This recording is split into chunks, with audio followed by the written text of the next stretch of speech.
नमस्कार दोस्तों।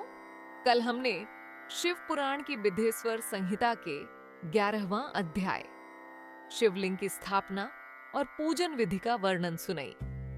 आज हम आपको 12वां अध्याय मोक्षदायक पुण्य क्षेत्रों का वर्णन सुनाने जा रहे हैं।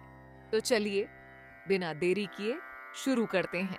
ऋषियों ने कहा, सूत जी, ऐसे पुण्य क्षेत्र कौन कौन से हैं जिनका आश्रय लेकर सभी स्त्री पुरुष शिव पद को प्राप्त कर लें? कृपया कर हमें बताइए। सूत जी बोले, हे विद्वान और बुद्धिमान महर्षियों, मैं मोक्ष देने वाले शिव क्षेत्रों का वर्णन कर रहा हूं। पर्वत, वन और काननों सहित इस पृथ्वी का विस्तार 50 करोड़ योजन है। भगवान शिव की इच्छा से पृथ्वी ने सभी को धारण किया है। भगवान शिव ने भूतल पर विभिन्न स्थानों पर वहां के प्राणियों को मोक्ष देने के लिए शिव क्षेत्र का निर्माण किया है। कुछ क्षेत्रों को देवताओं और ऋषियों ने अपना निवास स्थान बनाया है, इसलिए उसमें तीर्थत्व प्रकट हो गया है। बहुत से तीर्थ ऐसे हैं जो स्वयं प्रकट हुए हैं। तीर्थ क्षेत्र में जाने पर मनुष्य को सदा स्नान, दान और जाप करना चाहिए, अन्यथा मनुष्य रोग, गरीबी तथा मूकता आदि दोषों का भागी हो जाता है। जो मनुष्य अपने देश में मृत्यु को प्राप्त होता है, वह इस पुण्य के फल से दोबारा मनुष्य योनि प्राप्त करता है, परंतु पापी मनुष्य दुर्गति को ही प्राप्त करता है ब्राह्मणों, पुण्य क्षेत्र में किया गया पाप कर्म अधिक दृढ़ हो जाता है, अतः पुण्य क्षेत्र में निवास करते समय पाप कर्म करने से बचना चाहिए। सिंधु और सतलुज नदी के तट पर बहुत से पुण्य क्षेत्र हैं। सरस्वती नदी परम पवित्र और 60 मुख वाली है, अर्थात उसकी 60 धाराएं हैं। इन धाराओं के तट पर निवास करने से परम पद की प्राप्ति होती है। हिमालय से निकली हुई पुण्य सलिला गंगा 100 मुख वाली नदी है। इसके तट पर काशी, प्रयाग आदि पुण्य क्षेत्र हैं। मकर राशि में सूर्य होने पर गंगा की तटभूमि अधिक प्रशस्त एवं पुण्यदायक हो जाती है। सोनभद्र नदी की 10 धाराएं हैं। बृहस्पति के मकर राशि में आने पर यह अत्यंत पवित्र तथा अभीष्ट फल देने वाली है।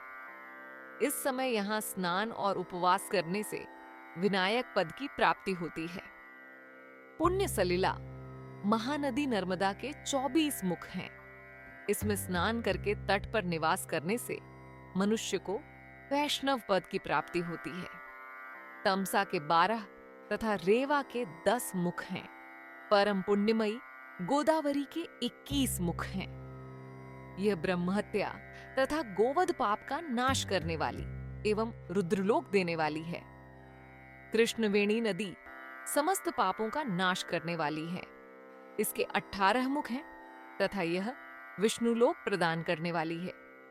तुंगभद्रा 10 मुखी है एवं ब्रह्मलोक देने वाली है। सुवर्ण मुखरी के 9 मुख हैं। ब्रह्मलोक से लौटे जीव इसी नदी के तट पर जन्म लेते हैं। सरस्वती नदी, पंपा सरोवर, कन्याकुमारी अंतरीप तथा शुभकारक श्वेत नदी सभी पुण्य क्षेत्र हैं। इनके तट पर निवास करने से इंद्रलोक की प्राप्ति होती है। महानदी कावेरी परम पुण्यमयी है। इसके 27 मुख हैं। यह संपूर्ण अभीष्ट वस्तुओं को देने वाली है। इसके तट ब्रह्मा विष्णु का पद देने वाले हैं। कावेरी के जो तट शैव क्षेत्र के अंतर्गत हैं, वे अभीष्ट फल तथा शिवलोक प्रदान करने वाले हैं। नैमिषारण्य तथा बद्रिकाश्रम में सूर्य और बृहस्पति के मेष राशि में आने पर स्नान और पूजन करने से ब्रह्मलोक की प्राप्ति होती है। सिंह और कर्क राशि में सूर्य की संक्रांति होने पर सिंधु नदी में किया स्नान तथा केदार तीर्थ के जल का पान एवं स्नान ज्ञानदायक माना जाता है। बृहस्पति के सिंह राशि में स्थित होने पर भाद्र मास में गोदावरी के जल में स्नान करने से शिवलोक की प्राप्ति होती है। ऐसा स्वयं भगवान शिव ने कहा था। सूर्य और बृहस्पति के कन्या राशि में स्थित होने पर यमुना और सोनभद्र में स्नान से धर्मराज और गणेश लोक में महान भोग की प्राप्ति होती है, ऐसी महर्षियों की मान्यता है। सूर्य और बृहस्पति के तुला राशि में होने पर कावेरी नदी में स्नान करने से भगवान विष्णु के वचन की महिमा से अभीष्ट फल की प्राप्ति होती है। मार्गशीर्ष माह में सूर्य और बृहस्पति के वृश्चिक राशि में आने पर नर्मदा में स्नान करने से विष्णु पद की प्राप्ति होती है। सूर्य और बृहस्पति के धनु राशि में होने पर सुवर्ण मुखरी नदी में किया स्नान शिवलोक प्रदान करने वाला है। मकर राशि में सूर्य और बृहस्पति के माघ मास में होने पर गंगा जी में किया गया स्नान शिवलोक प्रदान कराने वाला है। शिवलोक के पश्चात ब्रह्मा और विष्णु के स्थानों में सुख भोग कर अंत में मनुष्य को ज्ञान की प्राप्ति होती है। माघ मास में सूर्य के कुंभ राशि में होने पर फाल्गुन मास में गंगा तट पर किया श्राद्ध, पिंडदान अथवा तिलोदक दान पिता और नाना दोनों कुलों के पितरों की अनेकों पीढ़ियों का उद्धार करने वाला है। गंगा व कावेरी नदी का आश्रय लेकर तीर्थवास करने से पाप का नाश हो जाता है। ताम्रपर्णी और वेगवती नदियां ब्रह्मलोक की प्राप्ति रूप फल देने वाली हैं। इनके तट पर स्वर्गदायक क्षेत्र हैं। इन नदियों के मध्य में बहुत से पुण्य क्षेत्र हैं। यहाँ निवास करने वाला मनुष्य अभीष्ट फल का भागी होता है।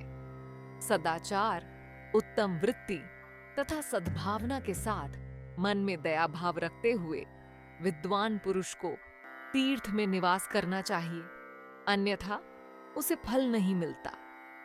पुण्य क्षेत्र में जीवन बिताने का निश्चय करने पर तथा वास करने पर पहले का सारा पाप तत्काल नष्ट हो जाएगा, क्योंकि पुण्य को ऐश्वर्यदायक कहा जाता है। हे ब्राह्मणों, तीर्थ में वास करने पर उत्पन्न पुण्य कायिक, वाचिक और मानसिक सभी पापों का नाश कर देता है। तीर्थ में किया मानसिक पाप कई कल्पों तक पीछा नहीं छोड़ता, ये केवल ध्यान से ही नष्ट होता है। वाचिक पाप जाप से तथा कायिक पाप शरीर को सुखाने जैसे कठोर तप से नष्ट होता है। अतः सुख चाहने वाले पुरुष को देवताओं की पूजा करते हुए और ब्राह्मणों को दान देते हुए पाप से बचकर ही तीर्थ में निवास करना चाहिए।